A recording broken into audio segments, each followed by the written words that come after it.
Right. Well, let's get started then. First of all, we would like to sincerely thank Jonathan Worsley and all of the team at Bench Events for putting together this session. They've done it in a remarkably quick time frame. I think Jonathan got in touch with me about 2.5 weeks ago, asked us if we wanted to be involved in the session. We were obviously delighted and very grateful for the opportunity. They have done an outstanding job. Whether this, as Vijay says, has a material impact on the conference business or the MICE business going forward, I don't know. But I have to say, for somebody like myself and like many of you who spends most of his professional time traveling, having to be at home, which initially seemed like a really terrific idea, I think the novelty has certainly worn off. So I think personally, I'm very much looking forward to getting back on the road. But what we've done today is we have put together as global view as possible from Horwath HTL in terms of a global crisis management. And we've put together a team from our offices that will hopefully represent east to west. And so let me just go around very quickly and introduce you to people who we were talking. We're full in terms of video participation, but if somebody has a question, if you'll see on the right-hand side of your screen, there is a chat functionality, and the chat should be split into two different areas. One is event, which is for the main thing, and one is for the session. So if you have a question for us, then please write question and then put it into the chat function. What I will do is I will collect and collate the questions. And if there's some really good ones, or if you have a question for a specific member of the team, then of course we would be absolutely delighted to ask them. But just please put it into the chat function on the right-hand side. I'll collate the questions and then I will ask them. So just very quickly to introduce who we have. Starting east, we have Zoe Wu, who's a director and runs our Shanghai office, and she's representing China this afternoon. She's obviously very an interesting person for us to be speaking to because of all of the news that we've got coming out of China, and Zoe will be able to give us an indication of what's been happening there, which is great. Then we have Robert Hecker, who's based in Singapore, and Robert will be giving us the view from the Asia Pacific region. Then we've got Vijay Thacker, who runs our India office. And then we moving over into the EMEA region, we have Philippe Bacon, who runs our Spain and our Portugal office. We have Philippe Doizelet, who runs our France and West Africa practices. We have Sinisa Topalovic, who is running our Croatian office and is also heading up our tourism business line. And then over to the Americas, we have John Fareed, based out of New York and Orlando, who's representing North America, and then Osvaldo Chudnobsky, who's based in Sao Paulo, who is running our Latin American region, and will be representing those guys. So thank you all for joining us. And obviously, post this session, we're scheduled to go for an hour, but because it's the wonderful world of technology, we don't have to stay to an hour. We can go longer. So if you have any questions for us, that's great. Otherwise, we do have our own booth in the Horwath HTL Expo session. So please come and chat to us there afterwards if you have any questions. So without further ado, what I'd like to do, Zoe, is start with you. I think that we are most keen to see what's been happening in China. We've seen some data from Robin and the STR guys in terms of things might be, there's a lot of anecdotal evidence. Why don't you give us a quick overview of what's been happening in China? Zoe. Okay, thank you, Jamie. I guess, sure, we could start off with China. This is where all the entire coronavirus started too, so probably makes sense to start from here. So just a bit of background about the Chinese hotel market. It's predominantly, hotel is predominantly an asset class within mixed-use development. And these mixed-use developments are mostly owned by state-owned enterprises and private enterprises. So there are actually very, very few institutional investors in the marketplace. And the hotels are majority owned or managed by management contracts, so pure management contract. Franchises are up and coming, but they are typically mid-tier hotels and very, very selective upper-tier hotel. Other than that, and there are pretty much no leases in the upper-tier hotels, other than perhaps some of the economy hotels that are domestic brands. So that's kind of the background of the hotel market in China. As far as what's happening now in the marketplace, so China found the coronavirus outbreak early in January. So towards the end of January, right before Chinese New Year, which is January 20th, around that date, China actually started shutting down city by city. So beginning of February, the entire China is on a lockdown until February 10th. The government actually extended Chinese holiday from 7-day holiday to a 17-day holiday. So for 17 days, the entire country was on a lockdown. Nobody was traveling, nobody was moving, nothing was happening. All businesses were shut. Starting from February 10th, people were allowed to go back to work, but they were encouraged, and we were encouraged to actually work from home. So most of us are actually still working from home. We haven't returned to the offices yet, except for the state-owned enterprises. So all the state-owned companies have gone back to the office and started working from the office.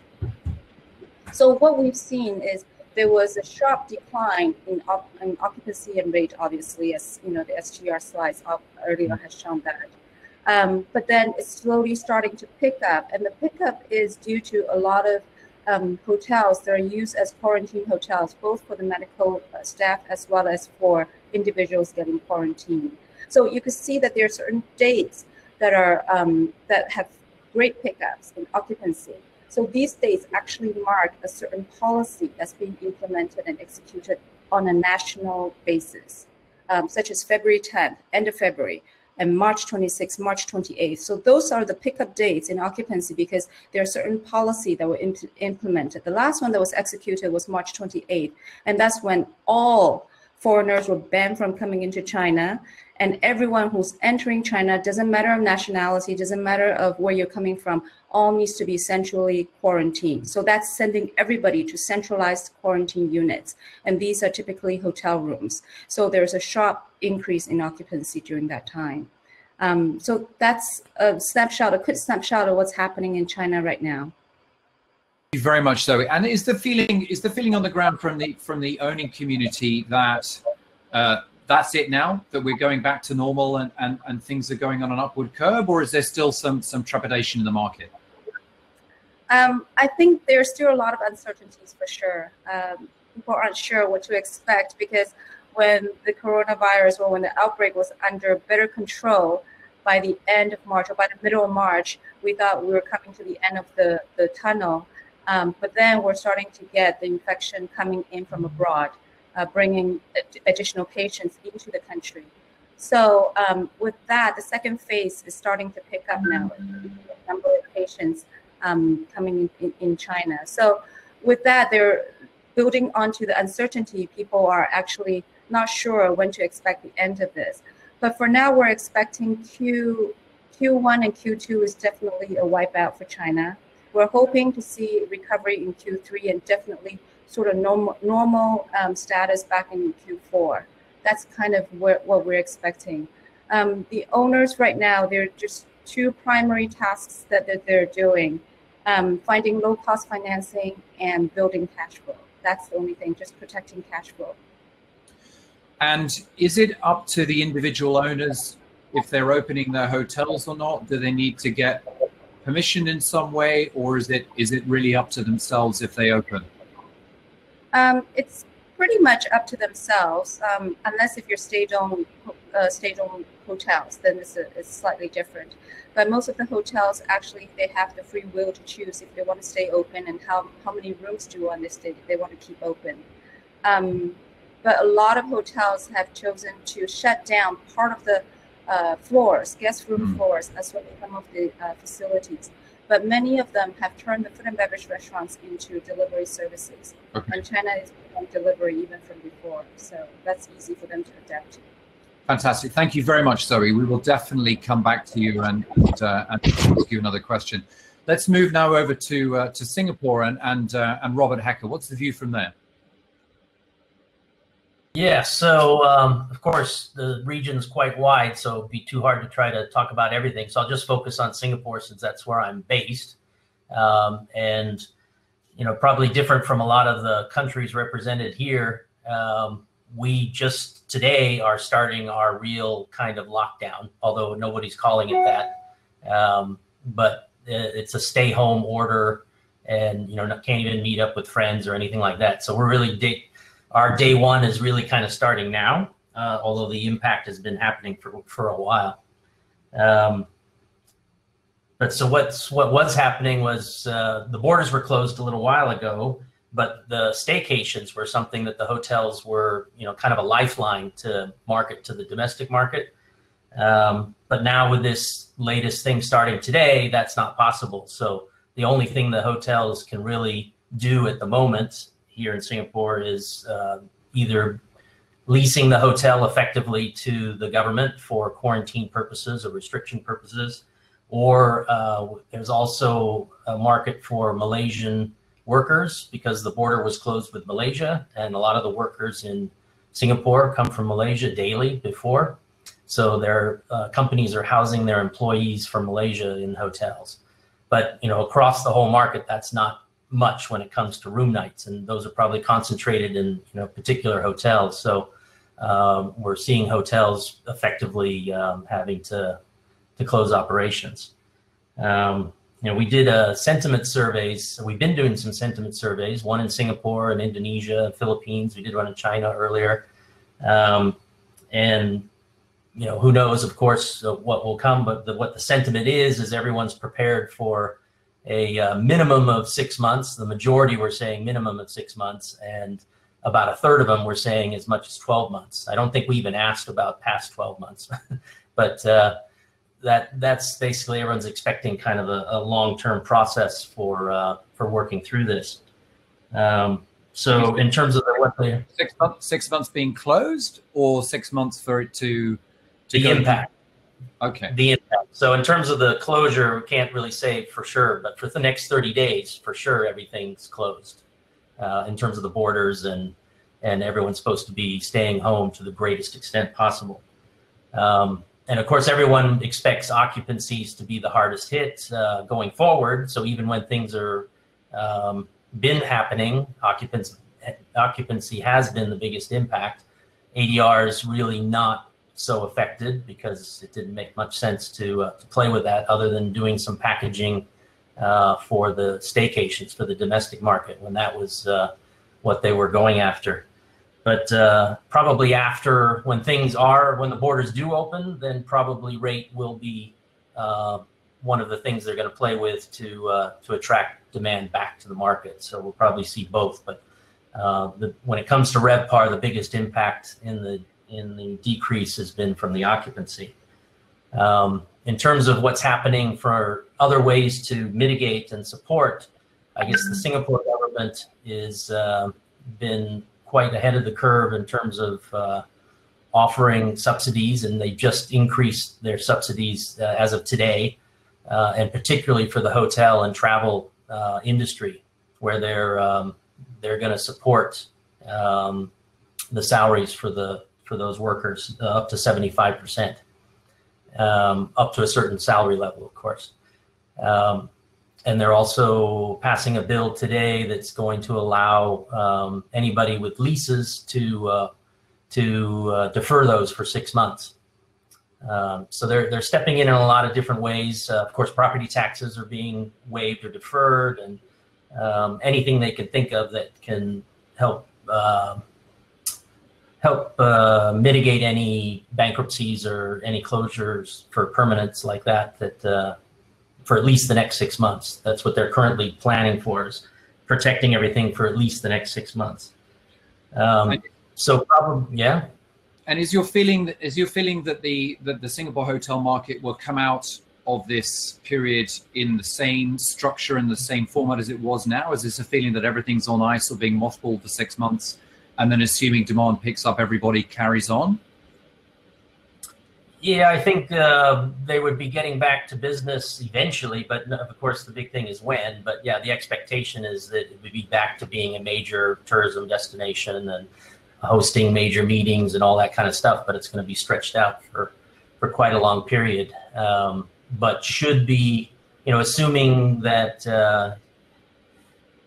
yeah, with the subsidies and everything else that the government is doing, that they can come out of this, still being a viable business. And so when it comes to staff, that seems to be one thing that seems to be taken care of, at least for the next 6 months, or at least as much as possible taken care of. So when it comes to operating expenses, that was probably the biggest issue. And so now it's really just a question of the debt service and any rental agreements.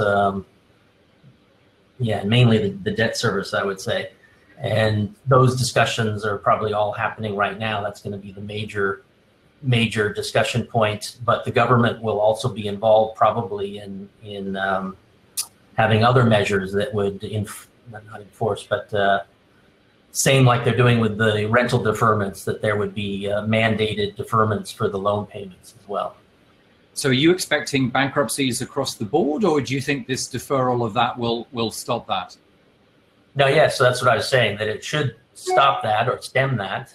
No doubt there might be some, just because they can't cope, but these measures are designed to keep that from happening. Fantastic, thank you very much. We'll certainly come back to you in a moment. Let's move on now to India and to Vijay Thacker, who has run our India operation for almost 30 years. Vijay, what's happening in India? Well, we've been in lockdown since the 25th of March on a national basis. Some cities like Mumbai have been in lockdown a little bit earlier. We've been working from home now for weeks because there's a lot of reliance on public transport in many cities, and there have been a lot of employers not want to travel to take place. The current lockdown is expected, or it has been announced up to the April, but we expect an extension of that. Hopefully, because the numbers haven't risen at an exponential rate, hopefully that should not extend beyond the end of it. Opening up a fair amount of business post end of April. Now, our hotel structures are chain-affiliated hotels and independent hotels. A lot of independent hotels in the mid-market space, the lower mid-market space, and then of course the chain-affiliated hotels. Hotels are largely shut. The resorts are shut. The operating hotels are those which are either dealing with either acting as quarantine centers, or some of them are housing essential services of the government, or even essential employees at various, banks, IT companies that have to keep their services going, and they don't want their employees to go back and forth. So they are using some of the hotel rooms, and that has been a benefit for the hotels in those locations. Certainly, there have been some people who chose to stay in the hotels or in service apartments rather than staying at home through the lockdown period. But again, occupancies are certainly low, limited, and there is a lot of people who are off work, presently on leave or on leave with pay, or using up some of their leave. But if this extends beyond the end of April, then I think we're going to see a fair amount of concern about job security, because in India, we're yet waiting for the government to come out with any substantial assistance for the industry. There has been some in terms of a moratorium on debt service for a quarter.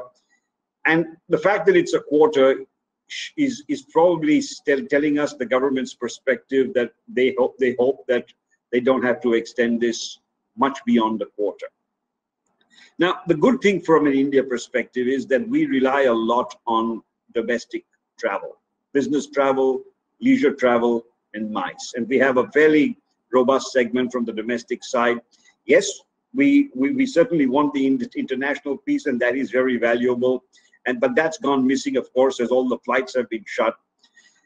Hopefully, if things pan out reasonably well, then we might be able to get the business hotels in some of the markets up to an occupancy in the next 3 or 4 months, or 3 or 4 months after we open, let's say, into the 30s or thereabouts, 30 to 40%, which would at least mean that they can service their operating costs, break even at operations, and pay their bills.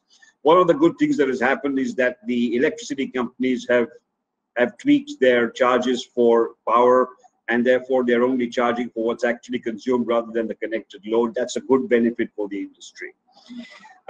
Again, depending on when this opens up, but we could see a reasonable amount of leisure demand for destinations or resorts that are in drivable distance from the main cities, not air travel, not train travel, but those that you can reach in 3 or 4 hours of driving from your homes. Because I think people, after having been in lockdown for several weeks, will want to get out and spend some time in a nice leisure destination. So maybe that will benefit us. From my perspective, given the fact that international destinations are shut, all the MICE goes international, all the weddings go international, will remain within it. Of course, that is a medium-term to long-term opportunity when the social distancing norms are eased, so we can actually go in for MICE and big events. Weddings in India are 500, 800,000 people more. Obviously, under social distancing norms, that's. But hopefully, later in the year, we'll be able to see that pick up. Inbound travel, God knows when it opens up. Hoping that Asia might clean up first, because India relies a lot of demand from Singapore, Hong Kong, Japan, etc. But with what's happening there, that's going to. Thank you, Vijay. The sound was dipping in and out a little bit over there, but I think we got the general gist. And for a company like Oyo, for example, who I know that you've had some strong opinions about before, do you think a situation like this will continue to push independent hoteliers and owners towards a company like Oyo, or the opposite? I think it's going to be my personal view is it's going to be the opposite, because I think a lot of people are going to be worried about health hygiene, hotels that they stay at. I'm not saying that Oyo is not conscious about that, but I think people will want to go into bigger hotels that are where the brand standards are expected to be a little more established and more consistent, and at the Oyo properties. And therefore, I think there might be a little bit of pushback from the owners. There may not be a huge pushback, simply because, given the fact that this is impacting the whole market, it's not that in a few places the owners have got many options. Here it's across the board, so you're going to not see too much of a jump. On the other hand, I do see several independent hotels struggling to reopen, and therefore the supply side taking down somewhat, and again that will mean that occupancies will improve for those who are in operation. I would also imagine that going forward there would be opportunities for those who are willing to put money.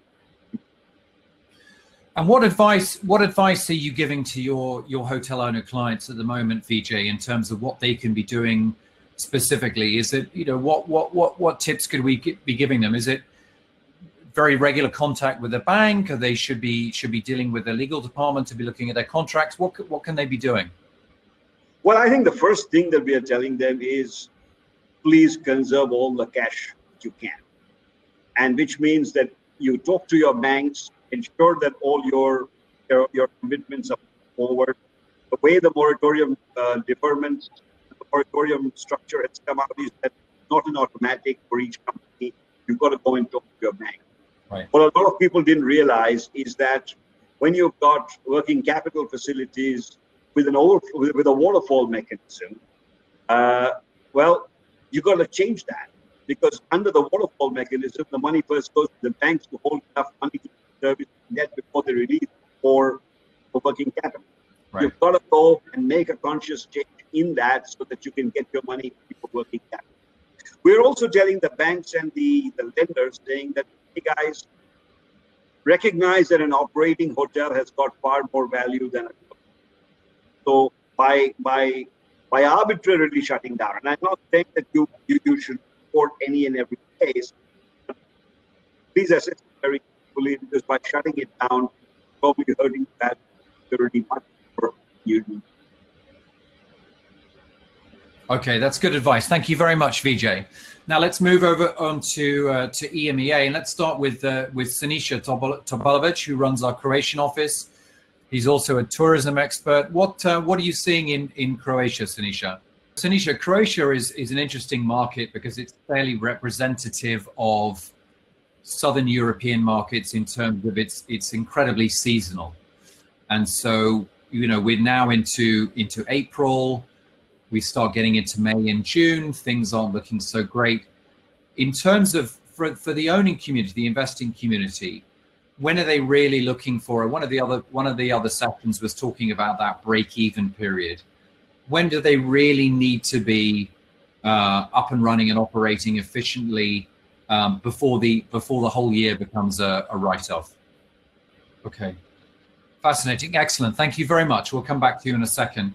Let's now move over to Philippe Bacon. Hi, Jerry. Hello, Philip. Good to see you, sir. How's it going?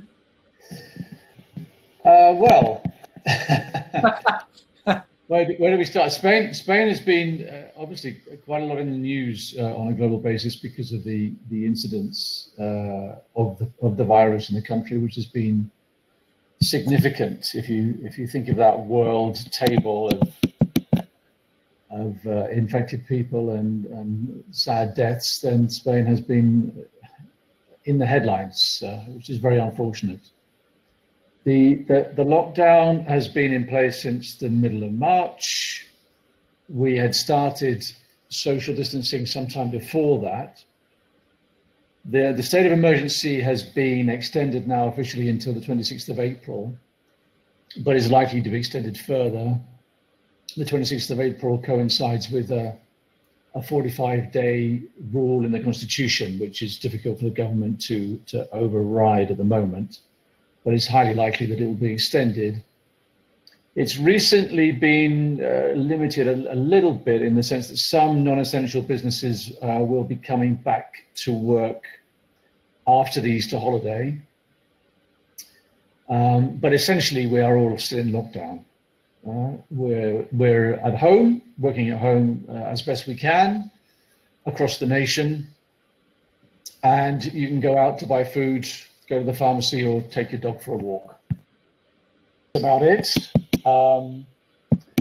The government is doing its best, as I think, as Sinisa suggested. It will depend on the individual economies of each country as to how it can react and what it can do and what it can promise in terms of bailouts and funding and paying people's mortgages and paying people's salaries. There has been a response from the government in terms of dealing with both employees and companies and self-employed people.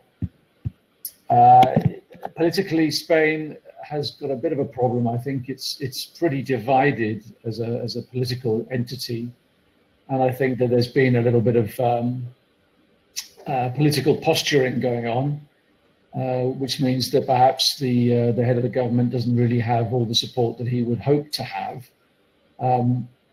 because that's the nature of Spain. It has these autonomous regions like Catalonia,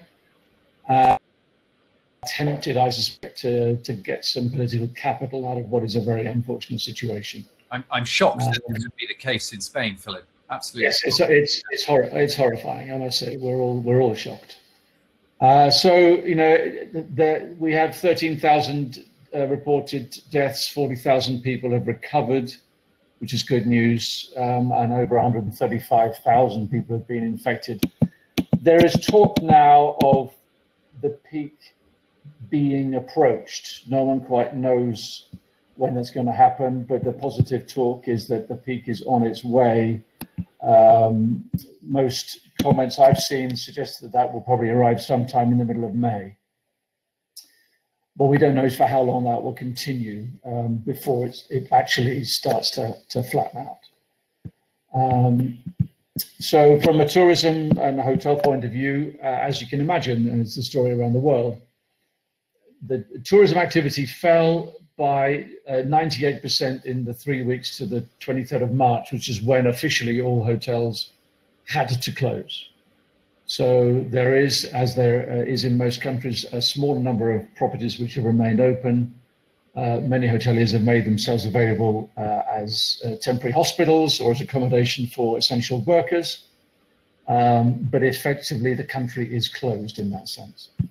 And so, what are the owners and investors doing right now? It's the same thing. They're talking furiously with their banks. What's going on that side?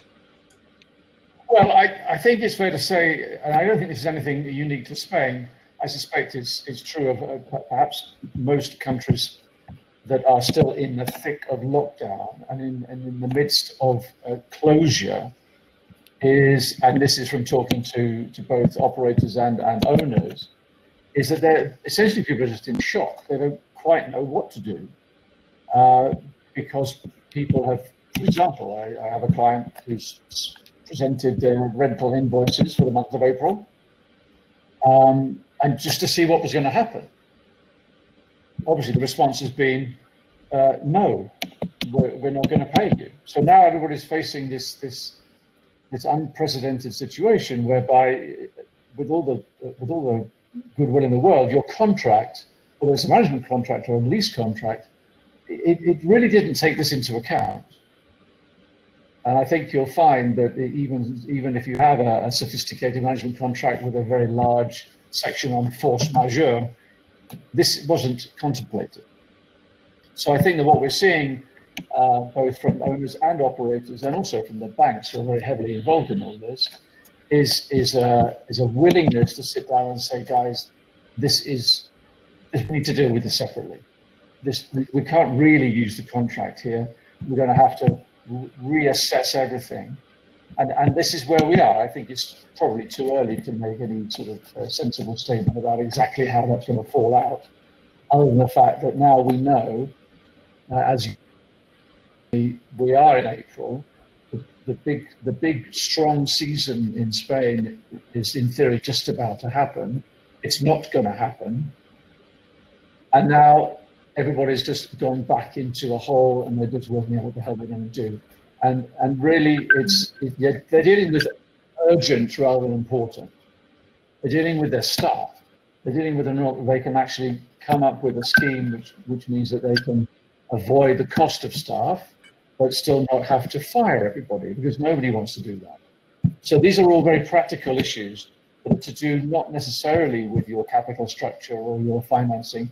They're to do with the reality of the operation, and what do we do, and how do we make sure that we stay alive? Because Vijay quite rightly said, right now there's a flight to cash, because if you have enough cash reserves, then you stand a good chance of surviving this period of time, which is going to go on for several months now.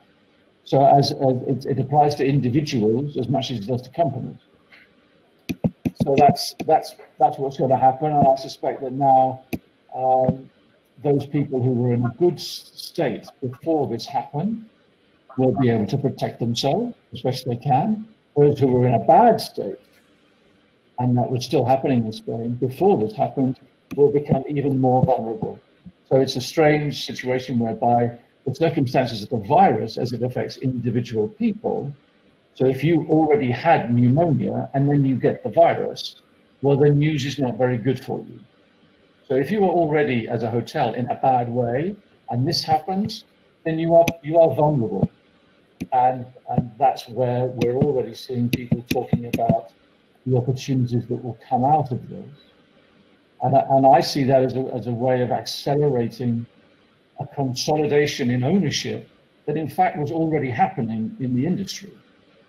So this will probably just accelerate that process, because the consolidation of ownership in big and fragmented markets like Spain, it's a big market. There's 7,500 hotels in Spain, but only 2,500 of those are chain hotels. So there's a big fragmented platform, and that will create opportunities for people. So So that's how we see it. It's interesting that development projects, I've been talking to clients about their development projects, which are looking at an opening date that may be 3 or 4 years away. Those projects may well have been delayed a bit, but people are still moving forward in the belief that there will be some exit from this, and you can then pick up where you left off. What you should not do is to stop and hide in a hole somewhere. That's the advice we're not giving to anybody. You have to do something. You have to make an active plan, whoever you are. Thank you. That's good advice. We'll come back to you. Let me move to Zoran. If everybody could, we're getting some comments about feedback, and somebody's doing some very slow, sneaking, aggressive typing. So if you could, everyone put themselves on mute while the other person's talking, then we won't need to put a hit out on anybody. Zoran, Italy is an incredibly, as we've seen from your fantastic change report, is an incredibly independent-led market. What's the situation in Italy? Hello, everyone. Hope to find you safe and sound. I would like, before that, James, with your permission, to say just few numbers which can show how important tourism is in Italy. Tourism sector over 13% of national GDP and represents around 15% of total employment. So without doubt, it is one of the most important industries in Italy. I have to point out also the specifics of Italian tourism, because the measures tomorrow will depend very much on it. Owner structure in Italy is such that you know all that Italy is fourth in the world with 34,000 hotels. But the curious data is that these hotels are owned by 32,000 owners. So we are talking about extremely fragmented market. Second, operating structure is we do have 6% of branded hotels versus 95% of independent hotels. This is also showing that the chain's presence in Italy is still a lot behind a situation which is common in the competitor countries like Spain and France, 21 and 34% respectively. Business model of branded hotels in Italy is 25% franchising, just 5% management, 38% lease, and 36% owners which are managing their own hotels. Tourist structure is composed 55.5% of international tourism versus 49.5% national tourism. National tourists. In regard of the tourism market segments, in Italy we do have, although there is no precise census about it, we have at least 80% of Italian tourism which is oriented versus leisure. So would like to tell also a few things about course of pandemic in Italy. As you know, after China, it seemed that we are the second after China and South Korea. Pandemic started in Italy on February 21 in Lombardy. On March 11, government established new rules to counter coronavirus emergency. We called it I Stay at Home. With government decree on 23rd March, all non-strategic activities were closed up to April 13. First days of April, the curve of new contagions began finally to stabilize. Last rumors are saying that the lockdown will continue at least up to start of May. Now, we expect gradual decrease until 0 new contagions around 5 to 10 of May. This is based on the Institute for Economics and Finance, working on behalf of Bank of Italy. Gradual reopening is expected to start in the period of 20 to 30 April. When it happens, this will be done, of course, by regions, by industry type, employees by age, and so on and so on. Relative normality is forecasted for the end of June. So, what are the effects on Italian tourism shortly? Not to repeat what my colleagues were saying, especially colleagues which are in close countries like Spain and Croatia. The effects on Italian tourism, which is very dependent on the foreign component, as we saw over 50%, will be very negative. And we expect at least until late summer 2020. Timing which we envisage, which we estimate for Italian tourism based on, in this moment, available information, could be as follows. First start of business tourism will be domestic from May, international from July. Maybe this is not good estimate, as in the meantime, many people learned conferencing. So I'm not sure on the business side of international tourism.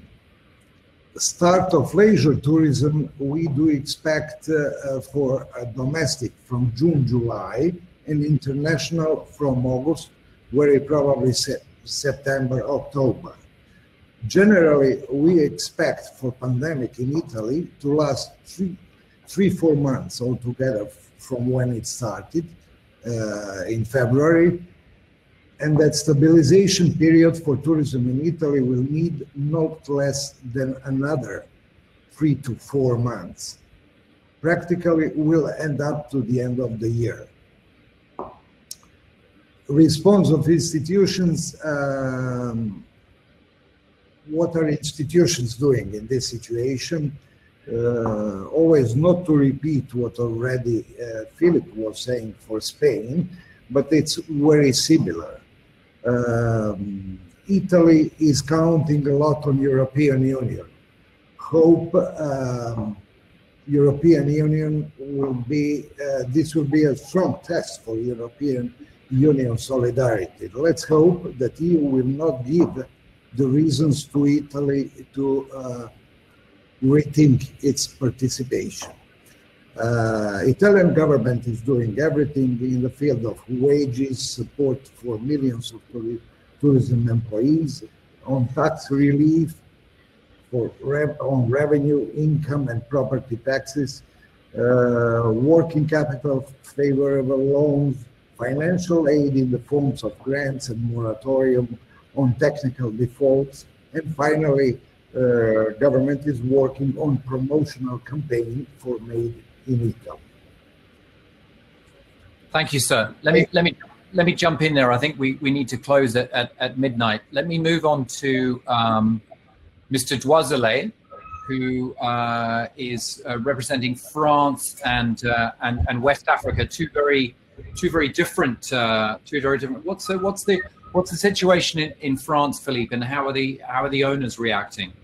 Okay, thank you, James. I will not comment further on how the country is hit by the crisis, rather on what's possibly going to happen. Talking about rebound scenarios. Number one, let's remark that when we compare that crisis to the global financial crisis of 2008, let's notice that the crisis happened during the course of Q1 and not during the course of Q3. So when you measure the impact of the crisis, it would be split massively on one single year, much more than it was during the past crisis. So you can't really duplicate the impact in terms of RevPAR, that in France was minus 8.5% versus previous year in 2008. You can replicate that when it's about building up a scenario about impact of COVID crisis on the French market, French FPAR for 2020. So what could happen when we first notice the impact scenarios on the GDP? French authorities commented that one month of crisis is the equivalent of 3 points of GDP downwards, minus 3% in GDP.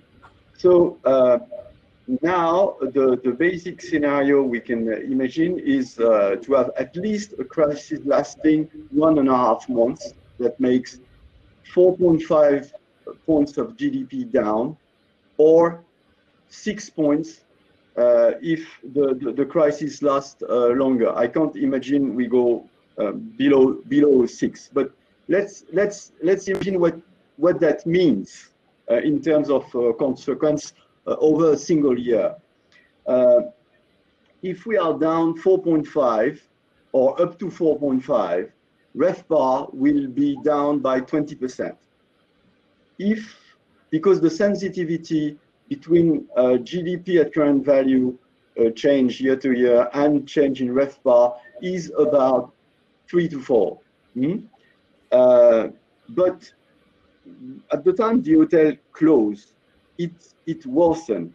And if we go to an impact on GDP over 6% downwards, then the impact could be as much as 40% over the year. This compares favorably to what STR forecast for the US, that is, as of today, 50%, 50. Why that? Because the French market is more resilient to crisis for several reasons.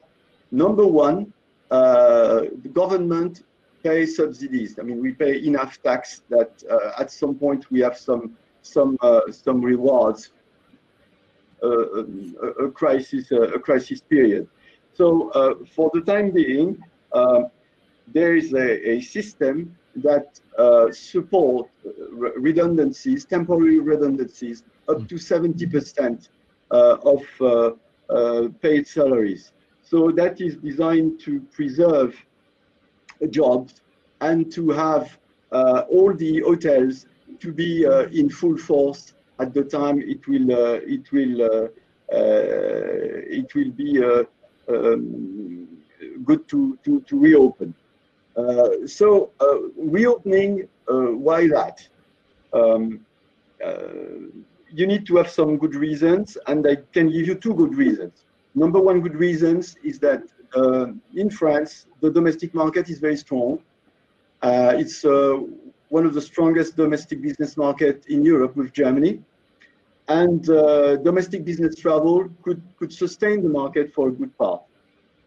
Second, the percentage of French people taking their leave abroad is pretty small with comparison to Northern Europe. Yeah. So that resilience of the domestic market for business and for leisure is likely to sustain the market, but not evenly.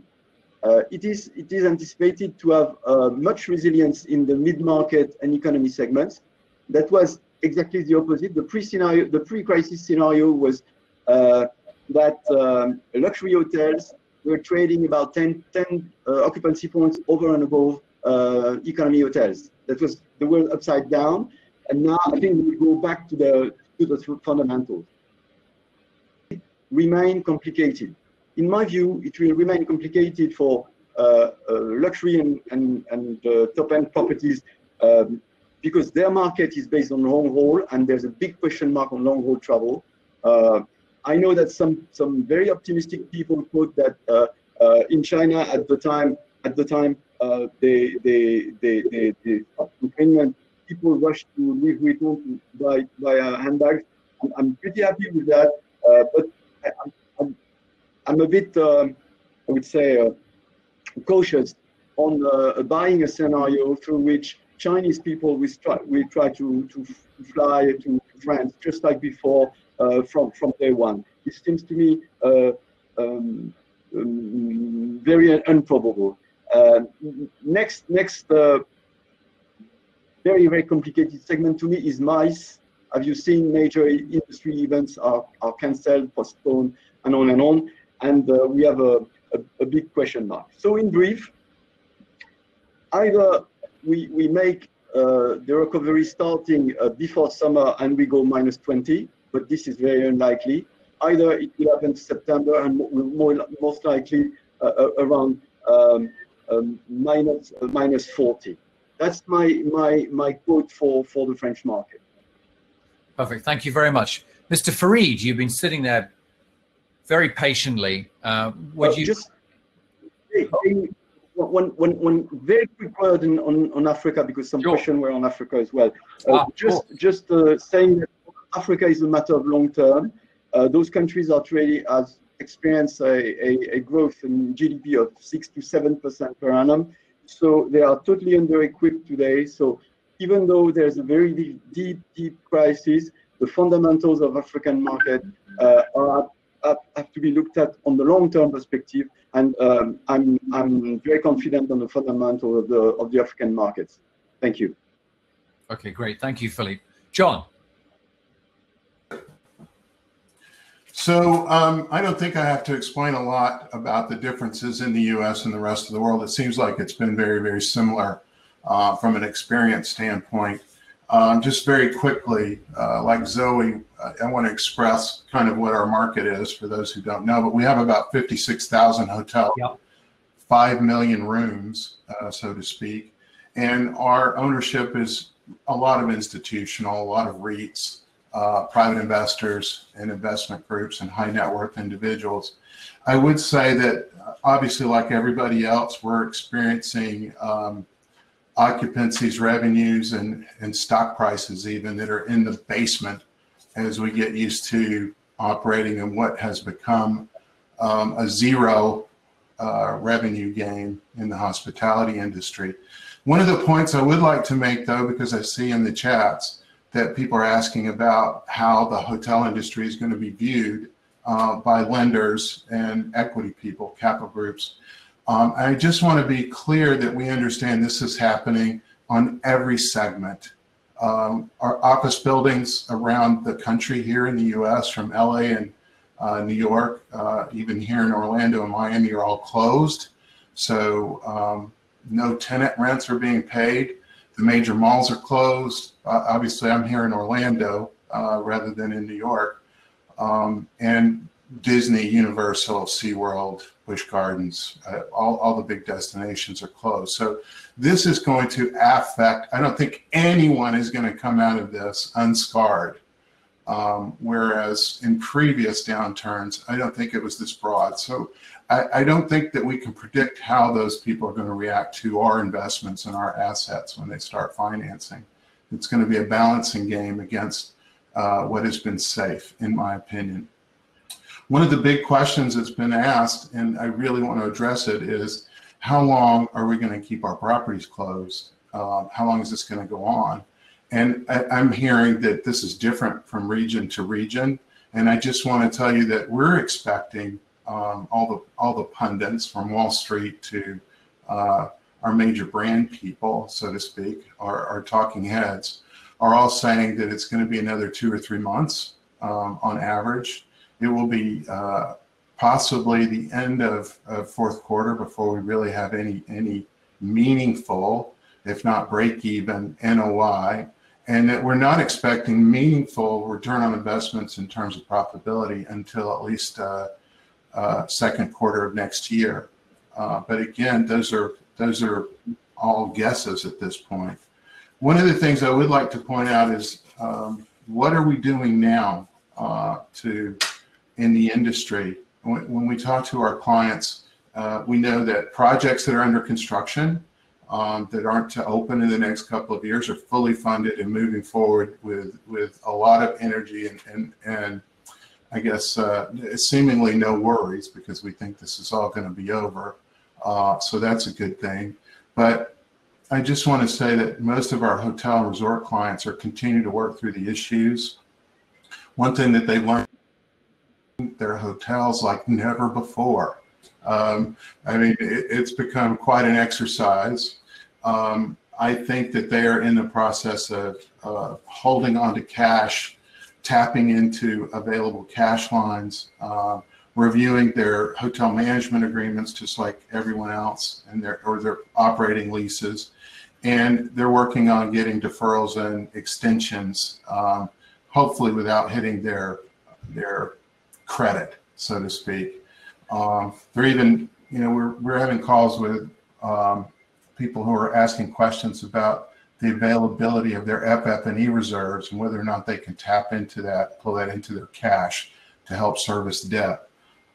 There's a lot of conversation that continues to happen, and I think that one of the things that we need to be focused on, rather than talking about where we are now, is really where are we headed from a planning standpoint.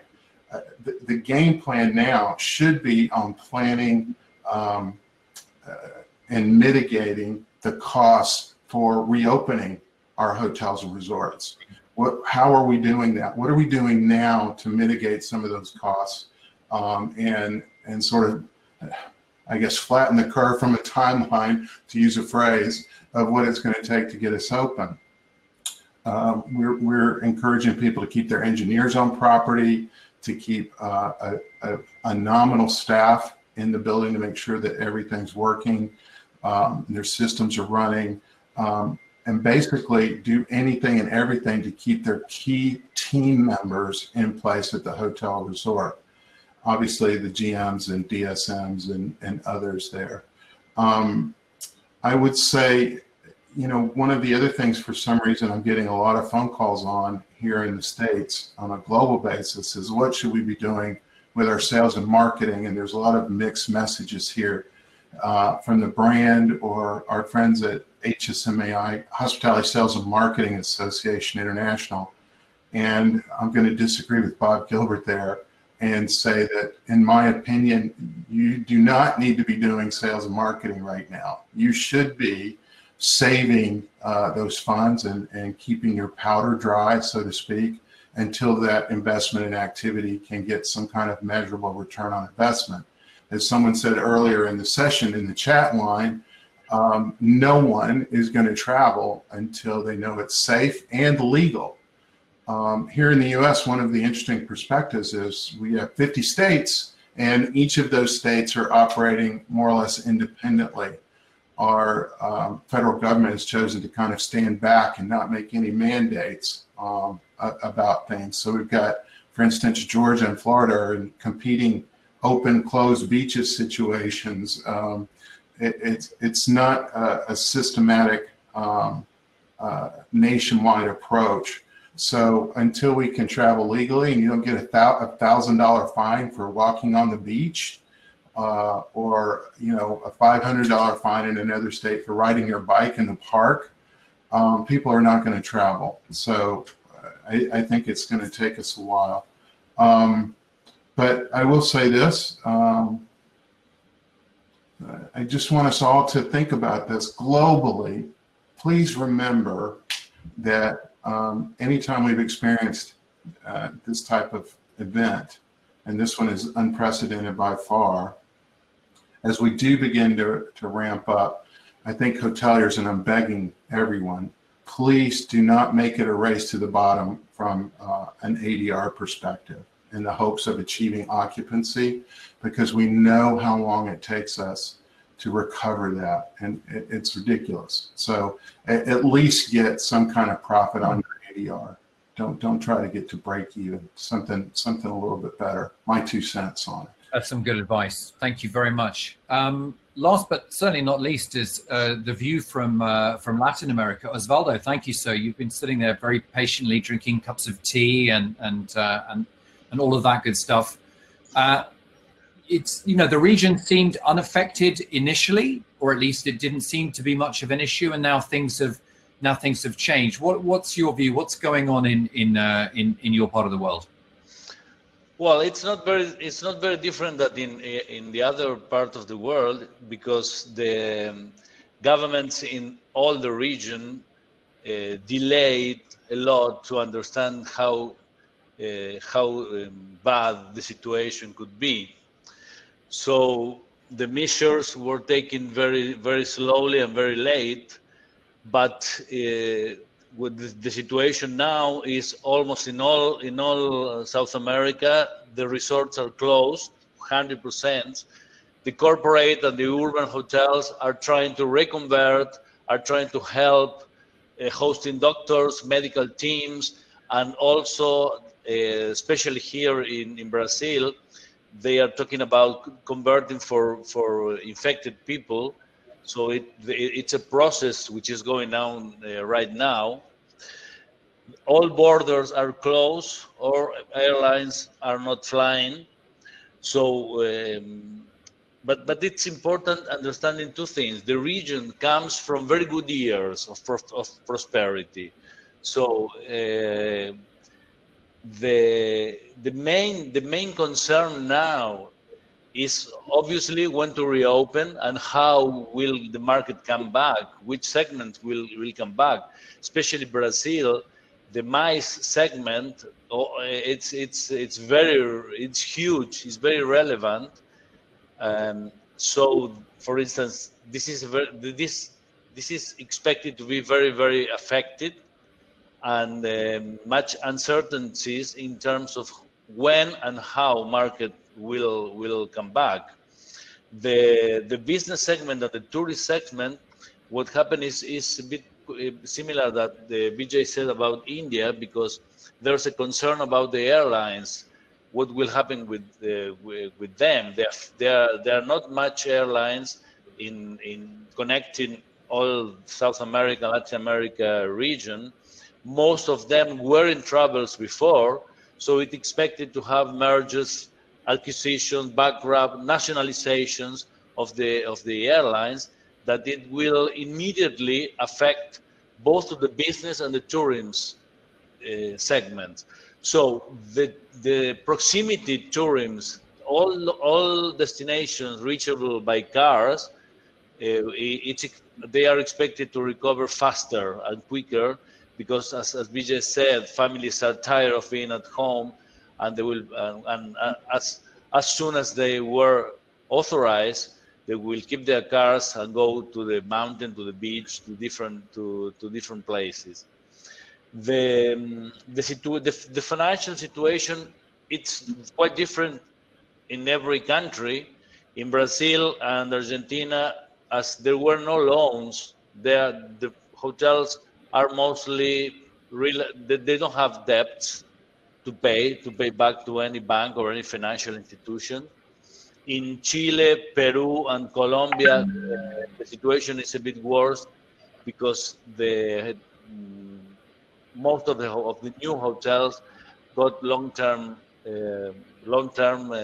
loans from the same banks. So it's possible that in the near future there will be a couple of international banks that will be renegotiating or will keep probably some assets. We think that the market necessarily will change in terms of which are their desires, which are their priorities. The cleaning, the hygienization aspect will be very relevant. Chile is preparing for that. Chile is leading for that. It's preparing to have a extreme clean approach of their properties. This is not happening in Brazil and Argentina. And probably the MICE segment will need to go to the full presential, like it was until now, to a partially presential and partially online, like we are doing now. So I think many things will change. The good news for the region is that any country, despite Mexico and the Caribbean region, the rest of the country, they don't depend on the international tourism. It's only intra-regional. So it's expected to recover a bit faster than depending from the U.S. market or the European markets, like for instance Mexico and Caribbean do. Fantastic. Well, thank you very much. We've run over by a good 15 minutes or so. So to everybody who hung around, thank you so much. I would love to thank our guys, some of whom have got up very early and some of whom have stayed up very late, for giving us their insight. Thank you so much. We're going to head over now to our booth in the expo session. So if you want to ask us any questions, we'll all be hanging out there. And I know that there was a lot of question and answering going on in the chat session on the right, which was great. Well done, everybody. Thank you very much for watching. Thank you for the organizers. And we'll see you over at the expo, at the booth in the expo session. Thank you so much.